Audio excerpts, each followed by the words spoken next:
नमस्कार. संस्कृत संवादिनीमध्ये सर्वांचं स्वागत आहे.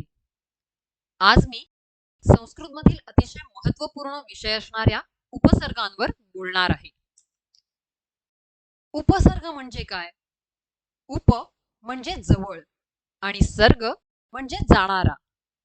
म्हणजे धातूच्या जवळ जाऊन धातूच्या मूळ अर्थात बदल घडवून आणणारा शब्द, अर्थपूर्ण शब्द म्हणजे उपसर्ग. धातुरूपे तसेच धातूंपासून तयार झालेल्या शब्दरूपांच्या आधी वापरले जाणारे शब्द म्हणजे उपसर्ग. ज्याप्रमाणे गणित विषयात शून्याला अनन्यसाधारण महत्व आहे, त्याचप्रमाणे संस्कृतमध्ये उपसर्ग अतिशय महत्वाचे आहेत. कारण ज्याप्रमाणे शून्यामुळे संख्येची मूल्य बदलतात, त्याचप्रमाणे संस्कृतमधील उपसर्गांमुळे धातूंना नवीन अर्थ निर्माण होतात किंवा धातूंना नवीन अर्थ प्रदान केले जातात. उपसर्गांमुळेच संस्कृत भाषा समृद्ध झाली आहे. उपसर्गांमुळे नवीन शब्द तयार करण्याची ताकद या भाषेत आहे.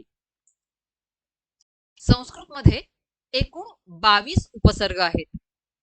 ते या प्रकारचे: प्र, परा, अप, सम, अनु, अव, निस, निर, दुस, दुर, वी, आंग, नि, अधि, अपि, अति, सु, उत, अभि, प्रति, परि आणि उप.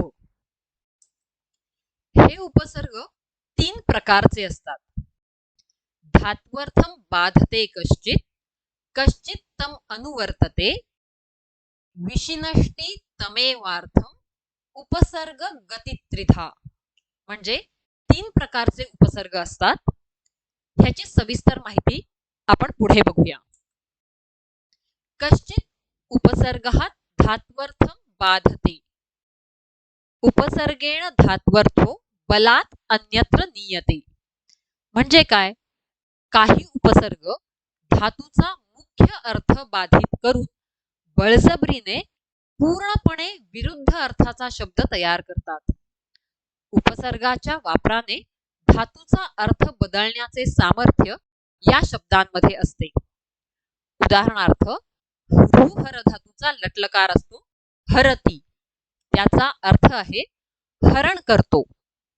पण ह्या हृहर धातूच्या आधी जर सम उपसर्ग लावला तर त्याचं रूप होतं संहरती आणि त्याचा अर्थ होतो विनाश करतो. जर आ उपसर्ग ऋ धातूच्या आधी लावला तर त्याचं रूप होतं आहरती आणि त्याचा अर्थ होतो आणतो. वी हा उपसर्ग हृहर धातूच्या आधी लावला तर त्याचा अर्थ होतो विहार करतो आणि प्र हा उपसर्ग हृ धातूच्या आधी लावला तर त्याचा अर्थ होतो प्रहार करतो. यामुळे अशा प्रकारचे जे उपसर्ग असतात ते धातूचा अर्थ बळजबरीने बदलतात. काही उपसर्ग अशा पद्धतीने वापरलेले दिसतात. ह्या उपसर्गांचा एक प्रकार आहे. दुसरा प्रकार आहे कश्चित उपसर्गः तम अनुवर्तते. म्हणजे काही उपसर्ग धातूच्या अर्थाचे अनुवर्तन करतात.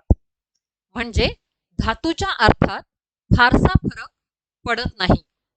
उदाहरणार्थ, लुक लोक धातू आहे, त्याचा अर्थ होतो बघतो. लटलकाराचं रूप आहे लोकयती म्हणजे बघतो. अव उपसर्ग लावून तयार होतो रूप अवलोकयती, त्याचाही अर्थ बघतो असाच होतो. आ अधिक लोकधातूचा अर्थ आहे बघतो आणि वी अधिक लोकधातूचा अर्थ आहे बघतो. म्हणजे जरी मूळ धातूला उपसर्ग लागले तरीही त्याचा अर्थ हा फारसा वेगळा होत नाही, तर मूळ धातूच्या अर्थालाच तो अनुसरतो. त्याचं अजून एक उदाहरण म्हणजे बोधती समजतो, अवबोधती समजतो आणि सुबोधती समजतो. हा झाला उपसर्गांचा दुसरा प्रकार. तिसरा प्रकार आहे कश्चित उपसर्गः तमेव अर्थम विशिनष्टी. म्हणजे काय? तर काही उपसर्ग त्याच धात्वार्थाला अजून विशिष्ट करतात. म्हणजे उदाहरणार्थ कंप धातू आहे, त्याचा अर्थ आहे कंपन पावणे. कंपते हा आत्मनेपदी धातू असल्यामुळे त्याचं लटलकाराचं रूप होतं कंपते, कंपन होणे. आ उपसर्ग लागून त्याचं रूप होतं आकंपते, त्याचा अर्थ असतो पूर्णपणे कंपन होणे. प्रकंपते त्याचा अर्थ आहे प्रकर्षाने कंपन होणे. आणि विकंपते याचा अर्थ आहे विशिष्ट पद्धतीने कंपन होणे. म्हणजे कंप धातूच्या पुढे जरी हे उपसर्ग लागले तरी त्याला विशिष्ट अर्थ प्रदान करतात, त्याचा अर्थ पूर्णपणे बदलत नाही. अशा 3 प्रकारे उपसर्गांचा वापर हा केला जातो.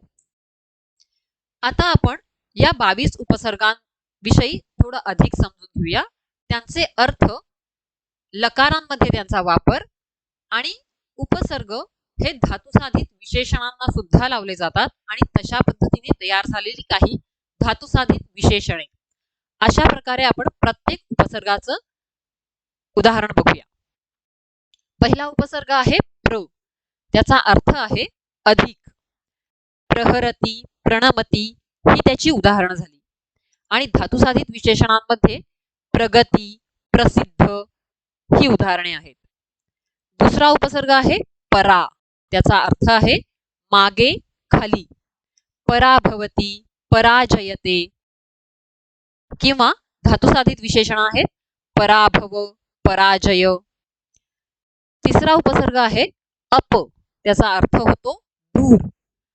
अपसरती, अपजानीते, अपघात, अपमान. चौथा उपसर्ग आहे सम. याचा अर्थ होतो उत्तम प्रकारे, चांगल्या प्रकारे किंवा एकत्र. संभवती, संगृह्णाती किंवा विशेषण आहेत संघटनम, संगमः. पाचवा उपसर्ग आहे अनु. याचा अर्थ आहे मागे. त्याचं लटलकारात उदाहरण आहे अनुकरोती, अनुगच्छती, अनुमती, अनुज्ञा. सहावा उपसर्ग आहे अव. त्याचा अर्थ होतो खाली. अवतरती, अवगच्छती, अवगुण, अवधान. सातवा उपसर्ग आहे निस. त्याचा अर्थ होतो विना किंवा बाहेर. निस्सरती, निष्क्रामती, निष्फळ, निष्फल, निसंशय. आठवा उपसर्ग आहे निर. त्याचा अर्थ आहे बाहेर. निरीक्षते, निर्गच्छती, निर्दय, निराधार. नववा उपसर्ग आहे दुस. त्याचा अर्थ आहे कठीण. दुश्चरती, दुष्करोती, दुःशासन, दुस्साध्य. दहावा उपसर्ग आहे दुर. त्याचा अर्थ आहे वाईट. दुर्बोधयती, दुर्गच्छती, दुर्भाग्य, दुर्दैव. अकरावा उपसर्ग आहे वि. त्याचा अर्थ आहे विना, वेगळा किंवा विशिष्ट.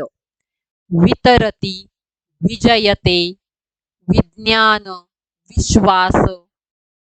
बारावा उपसर्ग आहे आंग.